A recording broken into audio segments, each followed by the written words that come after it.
जय हिंद। चलिए इस वीडियो में समझते हैं समाजीकरण यानी कि सोशलाइजेशन।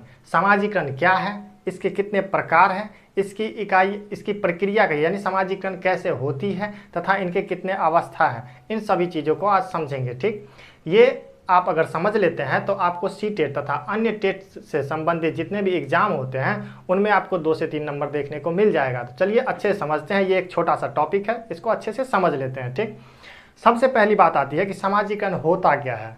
क्या है समाजीकरण? समाजीकरण का मतलब होता है समाज के साथ इंटरेक्ट करना।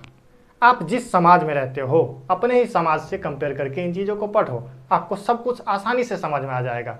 एक आसान सा भाषा चुनो, उसमें ही समझो, फिर ये समझने में आपको बहुत कोई दिक्कत नहीं आएगी। ठीक, तो चलिए देखिए, समाज के साथ आप जब अपने ही समाज के साथ कोई भी चीज़ इंटरेक्ट करते हो यानी आपस में बातचीत करते हो तो कुछ ना कुछ सीख रहे हो अपने समाज से। ठीक, जो चीज़ सीख रहे हो उसी को तो हम समाजीकरण कहते हैं। चाहे आप अपने समाज के कोई गुण सीखो, उनके मूल स्वभाव को सीखो, या उनके द्वारा बनाए गए नियम, कायदे, कानून, इन सभी चीज़ों को आप सीखते हो। ठीक, कैसे? अपने समाज के साथ इंटरेक्ट करके यानी आपस में तालमेल बिठा के, तभी उसी को हम क्या कहते हैं, समाजीकरण कहते हैं। कि जब भी हम समाज से इंटरेक्ट करके कोई भी चीज़ें सीखते हैं तो उसी को हम समाजीकरण कहते हैं। ठीक, ये हो गया हमारा पहला बात कि समाजीकरण क्या है। अब आता है कि समाजीकरण के कितने प्रकार होते हैं। समाजीकरण के देखिए मुख्यतः 2 प्रकार होते हैं। एक होता है आपका सक्रिय एजेंसी और दूसरा होता है निष्क्रिय एजेंसी। सक्रिय एजेंसी को ही हम प्राथमिक समाजीकरण कहते हैं और निष्क्रिय एजेंसी को ही हम द्वितीय समाजीकरण कहते हैं, यानी कि गौण, जो इसको छुपा हुआ कहते हैं। अब देखिए सक्रिय एजेंसी होती क्या सब चीज़ें हैं। देखिए, जहां आप डेली जाते हो, जिस चीज़ से आप डेली मिलते हो, जिस चीज़ से आप डेली रूबरू होते हो, उसी को हम क्या कहते हैं, सक्रिय। मतलब हमारा डेली उस चीज़ों से लगाव है। उसमें क्या सब है, परिवार। देखिए परिवार से आप डेली लगाव है, आप डेली उनसे बातचीत करते हो, उनके साथ रहते हो, तो ये क्या है, आप डेली उनसे लगाव है। उसी तरह से आपके पड़ोसी आपके जितने भी है उनसे आपका भी डेली लगाव रहता है। उसके यहाँ जाना आना, उठना बैठना, उनके साथ रहना, घूमना फिरना, टहलना, सब कुछ आपका डेली लगाव रहता है। ठीक उसी तरह से विद्यालय, आप विद्यालय भी रेगुलर जाते हो, तो ये सब क्या है, सक्रिय एजेंसी है। और निष्क्रिय क्या सब है, जहाँ से डेली लगाव नहीं है, लगाव है पर कभी कभी है, हम कभी कभी वहाँ जाते हैं। ऐसी जगह क्या सब है, तो आपका जैसे नज़दीक का कोई आपका रेलवे स्टेशन होगा तो आप वहाँ डेली तो नहीं जाते होगे, कभी कभी जाते हो, जब भी ट्रेन पकड़नी होगी, तो वो क्या है, हमारा निष्क्रिय एजेंसी है तो हमारे देखिए समाज का ही वो भी हिस्सा है। ठीक, लेकिन वो निष्क्रिय एजेंसी में आ जाता है। उसी प्रकार से आपका कोई सार्वजनिक पुस्तकालय होगा तो वहाँ भी आप डेली नहीं, कभी कभी आप पुस्तक लेने का मन किया तो वहाँ चल जाते हैं। ठीक, तो वो क्या है, वहाँ तो डेली आना जाना नहीं है आपका। जैसे मान लीजिए नियरेस्ट कोई बस स्टैंड हो जहाँ आप बस पकड़ने के लिए जाते हो, कभी कभी जाते होगे, तो ये सब क्या है, निष्क्रिय है, जहां हम डेली नहीं जाते हैं। और जिनसे हमारा डेली लगाव है वो सब क्या है, सक्रिय एजेंसी है। ठीक, ये तो समाजीकरण के प्रकार हो गए। अब देखिए प्रभावित करने वाले कारक हैं। समाजीकरण को कौन कौन से कारक प्रभावित करते हैं, या इसी को कहिए कि समाजीकरण की प्रक्रिया में कौन कौन भाग लेते हैं, यानी कैसे समाजीकरण की प्रक्रिया होती है। देखिए, जिसके साथ प्रक्रिया होगी वही प्रभावित करेगा। अब कहने का मतलब यह है कि समाजीकरण की प्रक्रिया हम परिवार के साथ भी शुरू करते हैं। किसके साथ, परिवार के साथ शुरू करते हैं। क्या परिवार हमें प्रभावित नहीं करता, समाजीकरण प्रक्रिया को जरूर करता है। ठीक, अरे जिसके साथ हम इंटरेक्ट होंगे वो तो हमें प्रभावित करेगा ही, यही है। तो इसमें प्रभावित करने वाले कारक या कहिए या समाजीकरण की प्रक्रिया कहिए, इसमें सबसे पहली भूमिका किसकी होती है, परिवार की। यानी सबसे पहले समाजीकरण जो शुरू करते हैं आप, तो कहाँ से करते हैं, परिवार से करते हैं। परिवार में चाहे आपके माता पिता हो या परिवार के अन्य सदस्य हो, उनके साथ आप बच्चे, जब हमारी बात करते हैं तो हम भी कई बच्चे थे, तो सबसे पहले हम शुरू किसके करते हैं, तो परिवार से। ठीक, उसके बाद परिवार के बाद आता है पालन पोषण। पालन पोषण भी समाजीकरण प्रक्रिया का ही एक हिस्सा है। अगर पालन पोषण सही तरीके से नहीं किया जाएगा तो बच्चा रिएक्ट करेगा उस पर। जैसे देखिए, आप परिवार के हिस्सा हो, ठीक, आपको अपने परिवार से सीखना चाहिए। आपके घर में यदि कोई छोटा बच्चा है, आप जाओ और सीधे सीधे उसको एक थप्पड़ लगा दो, आपको पता चल जाएगा कि रिएक्ट कैसे करता है, वो पूरे घर को सर पे उठा लेगा। वहीं आप जाओ, उसको प्यार से बउआ नूनू करके आप उसको घुमाओ फिराओ टहलाओ, या उसको जैसे ही बात करना हो प्यार से बात करो, तो देखो वो आपके साथ कैसे रिएक्ट करता है। तो इसीलिए परिवार और पालन पोषण ये जो है पर मुख्य इकाई माना जाता है या मुख्य प्रक्रिया माना जाता है समाजीकरण का। ठीक, उसके बाद आता है पड़ोस। जब बच्चा परिवार से उठता है तो कहाँ जाता है, पड़ोस में। यानी आपके जो अगल बगल के पड़ोसी हैं उनके पास बच्चा जाता है। अब देखिए यहाँ पड़ोसी का भी हिस्सा पॉजिटिव होना जरूरी है, पॉजिटिव नहीं होगा तो बच्चा उससे भी क्या करेगा, रिएक्ट करेगा। ठीक, तो उसके बाद कहाँ जाता है, पड़ोस में।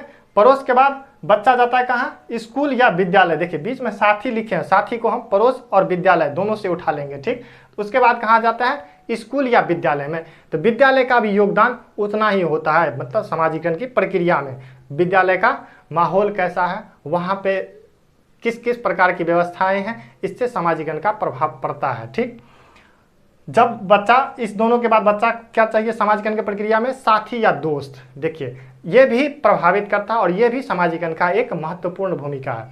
जब बच्चा, चलिए बच्चा अब पड़ोस से छूटा तो अब कहाँ, या स्कूल गया तो बच्चा को क्या चाहिए, साथी चाहिए, दोस्त चाहिए। कैसा दोस्त, तो जो उसके बराबरी का होगा। बच्चा देखिए कोई भी हो, साथी कौन सा खोजता है, अपने समकक्ष। अपने समकक्ष कहने का मतलब है कि अपने उम्र के बराबर के बच्चों से दोस्ती करना चाहता है, चाहे हम ही क्यों ना हो। हम भी जब दोस्ती करना चाहते हैं तो किससे, अपने उम्र के व्यक्ति से दोस्ती करना चाहते हैं। ठीक, तो वो बच्चा किससे कर रहा है, अब दोस्त का भी प्रभाव पड़ेगा और दोस्त के साथ इंटरेक्ट करके भी सामाजिकरण प्रक्रिया शुरू करेगा।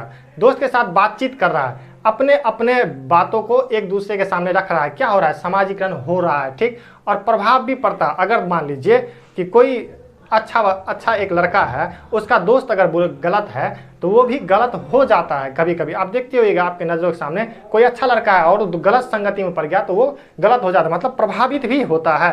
तो ये दोनों चीज़ें समान है। जैसे अगर किसी के साथ हम इंटरेक्ट करेंगे तो वो हमें प्रभावित भी करेगा। उसके बाद होता है सहयोग। देखिए सहयोग की भी, सामाजिकरण में सहयोग की भी जरूरत होती है। अब क्या होता है, कभी कभी बच्चा कोई गलती कर देता है। अब बच्चा गलती कर दिया तो जरूरी नहीं है कि उसके हर गलती पर हम उसको पीटते रहें, उसकी सहयोग करें कि बच्चे ऐसे करो ये तुम सही हो जाओगे। ठीक, तो वो सहयोग की भी सामाजिकरण की प्रक्रिया में जरूरत होती है। उसके बाद आता है अनुकरण। देखिए बच्चा जो है अनुकरण करके भी सीखता है, यानी सामाजिकरण प्रक्रिया में अनुकरण करके भी बच्चा सीखता है। किसका अनुकरण करता है, अपने परिवार का, पड़ोस का, विद्यालय का, साथी का, इन सभी चीज़ों का, इन सभी का अनुकरण करता है। अनुकरण करके चीज़ों को सीखता है। उसके बाद है पुरस्कार एवं दंड। सामाजिकरण प्रक्रिया की एक महत्वपूर्ण भूमिका है पुरस्कार एवं दंड।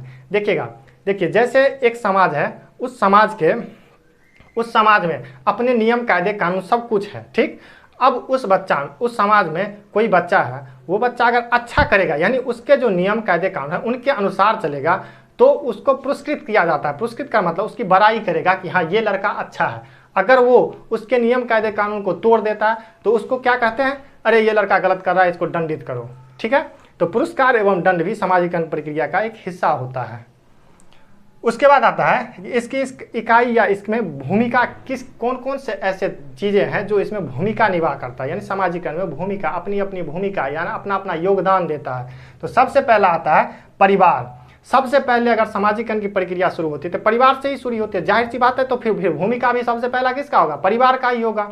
अब परिवार जिस तरह से बच्चे के सामने खुद को पेश करेगा, बच्चा भी वैसा ही रिएक्ट करेगा। ठीक, उसके बाद देखिए परिवार के साथ आप पड़ोस भी ले लीजिए, क्योंकि पड़ोस, आपका बच्चा जब घर से निकलता है तो पड़ोस में भी जाता है, पड़ोस का भी भूमिका उतना ही होता है। क्योंकि अगर मान लीजिए पड़ोस आपके घर में भले ही अच्छे, सब कोई अच्छा है, अगर पड़ोसी अच्छा नहीं होगा तो बच्चा फिर गलत हो सकता है गलत। ठीक, इसीलिए पड़ोस की भी भूमिका होती है। उसके बाद आता है विद्यालय। विद्यालय की भी भूमिका होती है कि बच्चे को वहाँ जब बच्चा पहुँचता है तो वहाँ से शिष्ट होता है, मतलब शिक्षित होता है, एक सुरक्षित समाज बनाता है वहीं से वहाँ। उसके बाद आता है अध्यापक। अध्यापक की भी भूमिका उतना ही होता है। ठीक, अध्यापक की भूमिका का कहने का मतलब होता है कि एक अध्यापक बच्चों के लिए बहुत चीज़ें, मान ले बच्चा जो होता है अध्यापक से बहुत चीज़ें सीखता है। मतलब अगर अध्यापक को देखता है तो वो सोचता है कि ये जो शिक्षक हैं मेरे, यानी मेरे जो टीचर हैं तो वो ऐसे हैं, मतलब जैसे अध्यापक रहेंगे बच्चा भी वैसा करना शुरू करेगा। कहने का मतलब है कि अगर अध्यापक जो अपना दिनचर्या फॉलो करते हैं तो वो बच्चों के सामने पेश होता है, बच्चा उस चीज़ों को देख रहा है तो वो टीचर के जैसा बनना चाहेगा कि नहीं मेरे शिक्षक जो हैं वो अच्छे अच्छे काम करते हैं, वो जो हैं ऐसे पढ़ाते हैं, हम लोग को ये सब सिखाते हैं, तो वो चीज़ करना हमें ज़रूरी है। ठीक है, अध्यापक की भी भूमिका होती है। उसके बाद आता है खेल। खेल की भी भूमिका महत्वपूर्ण होती है सामाजिकरण में। कहिएगा कैसे। देखिए बच्चा जब खेलने जाता है तो वो अपने समकक्ष मित्रों के साथ खेलता है, ठीक। और जब खेल रहा है तो खेल खेल में ही सामाजिकरण हो रहा है। कहिएगा कैसे? देखिए बच्चा खेल रहा है तो खेल में होता क्या है कि अब दोनों तरफ का बात होता है। अब बच्चा खेल में भी दोस्ती और दुश्मनी दोनों हो सकती है। कहिएगा कैसे? बताता हूँ। देखिए जब बच्चा खेल रहा है किसी चीज़ अपने दोस्तों के साथ, मान लीजिए 2, 4, 10, 12 ऐसे दोस्तों के साथ खेल रहा है तो उसमें या तो 2 टीमें होगी या 4 टीमें, कम से कम तो 2 टीम होगी। और 2 टीम होगी तो बच्चा में बट जाएगा। क्या होगा? अपने टीमों से लगाव रहेगा, 200 टीमों से लगाव नहीं रहेगा। एक सिचुएशन ये भी हो सकता है। एक सिचुएशन ये भी होता है कि खेल में जब हम बच्चों को सिखाते हैं कि देखिए होता क्या है कि जब तुम अगर जीत जाओ तो दूसरों के प्रति अपना भावना, मतलब क्या कहते हैं, क्रोध, दूसरों को क्रोध से मत देखो, उसको सहयोग करो कि हाँ कोई बात नहीं, तुम हार गए, चलो फिर से खेलना, फिर जीत जाओगे। तो ऐसे सहयोगात्मक भावना का विकास हम करवाते हैं, ठीक। इसके लिए खेल भी समाजीकरण प्रक्रिया का एक हिस्सा होता है। उसके बाद आता है समाजीकरण का अवस्था, मतलब किस अवस्था में कैसा समाजीकरण होता है बच्चों में। तो जब बच्चा सबसे पहले जन्म लेता है, शैशवावस्था में जाता है, ये तो शैशवावस्था में विकास मतलब समाजीकरण कैसे होता है? देखिए समाजीकरण तो ऐसे शुरू जन्म से ही हो जाता है। जन्म से जब ये शुरू हुआ तो शैशवावस्था में शुरू हुआ। उसके बाद इस अवस्था में बच्चा अनुकरण करके सीखता है। अनुकरण करता है किसका? अपने परिवार का, अपने पड़ोसी का, इस सब का अनुकरण करके बच्चा सीखता है। और निर्भर रहता है किस पे? अपने माता पिता पे, यानी अपने परिवार पे वो निर्भर रहता है। उसके बाद बच्चा जब बाल्यावस्था में जाता है तो बाल्यावस्था में, प्रारंभिक बाल्यावस्था में क्या होता है? बच्चे आक्रामक स्वभाव के होते हैं। आक्रामक स्वभाव के होते हैं, वो लड़ते झगड़ते रहते हैं, ठीक। ये हो गया उसका प्रारंभिक बाल्यावस्था। उसके बाद उत्तर बाल्यावस्था में जब बच्चा जाता है तो उसमें सहानुभूति एवं सहयोग की भावना का विकास होने लगता है। देखिए प्रारंभिक बाल्यावस्था में क्या होता है? ये अपने पेरेंट्स या अन्य लोगों की बात भी नहीं मानते रहते हैं, ठीक। लेकिन जब बच्चा वही उत्तर बाल्यावस्था में चल जाता है तो ये अन्य लोगों की बात भी मानना स्टार्ट कर देता है। उसके बाद जब बच्चा जाता है किशोरावस्था में, तो किशोरावस्था सबसे ज़्यादा समाजीकरण की सबसे जटिल अवस्था जो होती है वो होती है किशोरावस्था, ठीक। इसमें जो है वो अपने समकक्ष मित्रों के साथ रहना ज़्यादा पसंद करता है। यानी समकक्ष कहने का मतलब सबसे ज़्यादा अगर रहता है तो समकक्ष मित्रों के साथ वो किशोरावस्था में। इसी को जटिल अवस्था भी कहते हैं, समाजीकरण की जटिल अवस्था भी इसी को कहते हैं, ठीक। तो समकक्ष कहने का मतलब होता है हम उम्र, यानी अपने साथ, अपने बराबर के लोगों के साथ या अपने एज के बराबर के लोगों के साथ रहना ज़्यादा पसंद करता है। किसमें? किशोरावस्था में, ठीक। आशा करता हूं साथियों आप सभी को समाजीकरण अच्छे से समझ में आई होगी। अगर समझ में आई है तो वीडियो के लिए एक लाइक कर दीजिए, चैनल को कर लीजिए सब्सक्राइब, साथ ही साथ इनको शेयर जरूर कर दीजिए। चलिए मिलते हैं अगली वीडियो में, तब तक। हाँ, एक बात और कहना मैं भूल गया, अगर आपको इसका PDF नोट्स चाहिए तो आप टेलीग्राम के लिंक डिस्क्रिप्शन में दिया हुआ है, वहाँ आप हमें ज्वाइन करो, वहाँ आपको PDF मिल जाएगा, ठीक है। तो चलिए मिलते हैं अगली वीडियो में, तब तक के लिए जय हिंद, जय भारत।